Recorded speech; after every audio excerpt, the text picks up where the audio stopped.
देश के पहले प्रधानमंत्री जवाहरलाल नेहरू चीन को लेकर कितने उदार थे या कहें कि कितने बेपरवाह थे, उस बात का अंदाजा इसी बात से लगाया जा सकता है जब चीन अक्साई चीन में अपनी सड़कें बना रहा था तब भी नेहरू को इस बात से कोई खासा फर्क नहीं पड़ रहा था। नेहरू को चीन पर इतना भरोसा था कि कभी सीमा रेखा तय करने की भी उन्होंने कोशिश नहीं की गई और जो मैकमोहन लाइन अंग्रेजों ने बनाई थी उसकी चीन धज्जियां उड़ा रहा था, लेकिन नेहरू किसी की भी बात को सुनने के लिए तैयार नहीं थे। नेहरू का मानना था कि भारत को चीन से कोई खतरा नहीं है और चीन भारत के ऊपर कोई हमला नहीं करेगा, लेकिन अंजाम हम आज तक भुगत रहे हैं। अब एक बार फिर से भारत चीन का मुद्दा गरमाया है क्योंकि बीजेपी और कांग्रेस एक नक्शे को लेकर आमने सामने आ गई हैं। कांग्रेस पार्टी ने बीजेपी पर गलत नक्शा शेयर करने का आरोप लगाया और इस आरोप में सच्चाई कितनी है आज उसी पर बात करेंगे।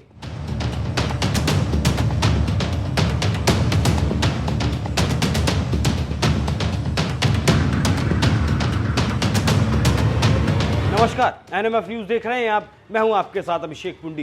बीजेपी और कांग्रेस के बीच जुबानी जंग अब तेज हो चली है। ट्विटर वार छिड़ा है। कांग्रेस ने बीजेपी पर आरोप लगाया है, लेकिन बीजेपी ने कांग्रेस को आड़े हाथों ले लिया और पुराना इतिहास उसे याद दिलाने में जुट पड़ी। बीजेपी का कहना है कि ये नेहरू के कुकर्मों का ही नतीजा है।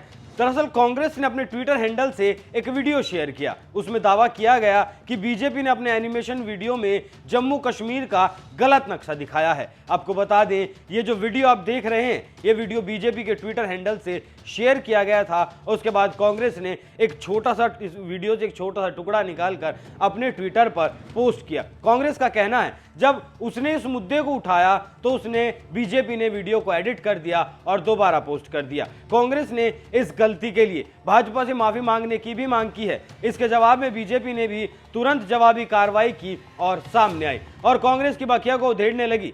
बीजेपी ने जवाब में कहा कि इसके लिए नेहरू से लेकर मनमोहन सिंह तक सभी दोषी हैं। बीजेपी का कहना था कि नेहरू की भ्रमित नीति के परिणाम स्वरूप कश्मीर ने हिस्से खो दिए। नेहरू ने राष्ट्र हित से ऊपर अपनी छवि को तरजीह दी। बीजेपी की तरफ से भी एक लंबा चौड़ा ट्वीट किया गया और इसमें तारीख के साथ साथ मेंशन किया गया कि कब कब भारत की जमीन पर कब्जा हुआ। कश्मीर नीति को लेकर कांग्रेस पर निशाना साधते हुए बीजेपी ने कहा, पाकिस्तान ने जम्मू कश्मीर में लगभग 78,000 वर्ग किलोमीटर भारतीय क्षेत्र पर अवैध और जबरन कब्जा कर रखा है। चीन ने भारतीय शासित केंद्र शासित प्रदेश जम्मू कश्मीर में लगभग 38,000 वर्ग किलोमीटर क्षेत्र पर अवैध कब्जा जारी रखा है। इसके अलावा 1963 के तथाकथित चीन पाकिस्तान सीमा समझौते के तहत पाकिस्तान ने अवैध रूप से पाकिस्तान अधिकृत कश्मीर में 5,180 वर्ग किलोमीटर भारतीय क्षेत्र चीन को सौंप दिया था।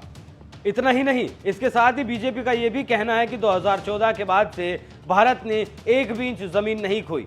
अगर ऐसा है भी तो भारत ने पहली बार चीन पर किसी भी आक्रामकता का इतनी उग्रता से जवाब दिया जो पहले कभी नहीं देखी गई। बीजेपी की तरफ से नेहरू पर लगाए गए ये आरोप कोई नई बात नहीं है। नेहरू पर इससे पहले भी तमाम बार चीन को लेकर आरोप लग चुके हैं। अब बीजेपी का कहना है कि जब हमारी क्षेत्रीय अखंडता से समझौता करने की बात हो तो कांग्रेस को नेहरू के कुकर्मों को स्वीकार करके इसकी शुरुआत करनी चाहिए। देश आज कभी कांग्रेस के उन कुकर्मों की भयानक कीमत चुका रहा है जो नेहरू से शुरू होकर मनमोहन सिंह तक जारी रहे। ये सब बीजेपी के आरोप थे जो उसने अब लगाए हैं, लेकिन आज मैं आपको एक उदाहरण भी दूंगा जिससे बीजेपी के आरोपों को बल मिलता है। भारत चीन के रिश्तों को लेकर 2 किताब छपी हैं जिनमें पूर्व विदेश सचिव विजय गोखले और विदेश सेवा के पूर्व अधिकारी अवतार सिंह भसीन ने लिखा है। इन दोनों ही किताबों को इन दोनों में ही भारत और चीन के रिश्तों पर विस्तार से चर्चा की गई है। इन किताबों के नाम है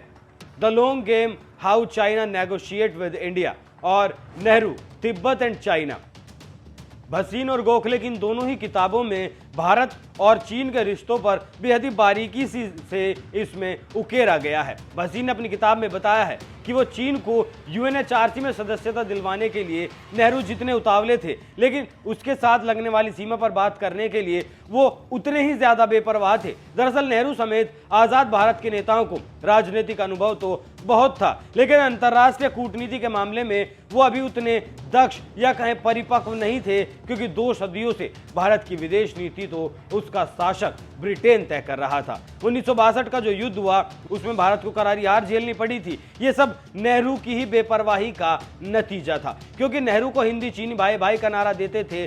उन्होंने कभी नहीं सोचा था कि चीन भारत पर हमला कर देगा, लेकिन 1960 में हुई बातचीत के बाद चीन ने मान लिया था कि बातचीत से अब काम नहीं चलेगा, क्योंकि उस वक्त चीन प्रस्ताव लेकर आया था, और जो चीन प्रस्ताव लेकर आया था उसे अगर आप सुनेंगे तो हैरान रह जाएंगे। चीन प्रस्ताव लेकर आया था कि वो अक्साई चीन को छोड़ देगा, बदले में भारत अरुणाचल प्रदेश को छोड़ दे, लेकिन यह होना मुमकिन नहीं था।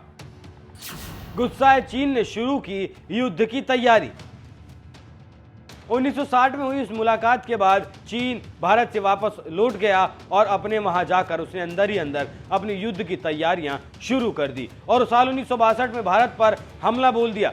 चीन ने 20 अक्टूबर 1962 को नॉर्थ ईस्टर्न फ्रंटियर एजेंसी के पूर्वी और लद्दाख के पश्चिमी शोर पर बेहद सुनियोजित तरीके से हमला कर दिया। सिर्फ 3 दिनों में ही चीनी सेना नेफा को फतह करते हुए अक्साई चीन के बड़े इलाके पर कब्जा कर बैठी। फिर जो हुआ वो इतिहास है। नेहरू के विदेश नीति को बेहद ही ढुलमुल तरीके से लिया, इस बात के कई सबूत मिलते हैं, इस बात के ढेरों प्रमाण मिलते हैं। लेकिन 1962 में जो हुआ और उसके बाद जो हुआ वो नेहरू की नीतियों से पर्दा उठाने के लिए काफी है। तो कांग्रेस जो एक ज्ञान बांट रही है, उसे बांटने से पहले थोड़ा सा इतिहास के पन्नों को टटोल ले और फिर किसी भी तरह के आरोप लगाए। आप इस खबर पर क्या राय रखते हैं? अपनी राय हमें कमेंट कर जरूर बताएं। नमस्कार।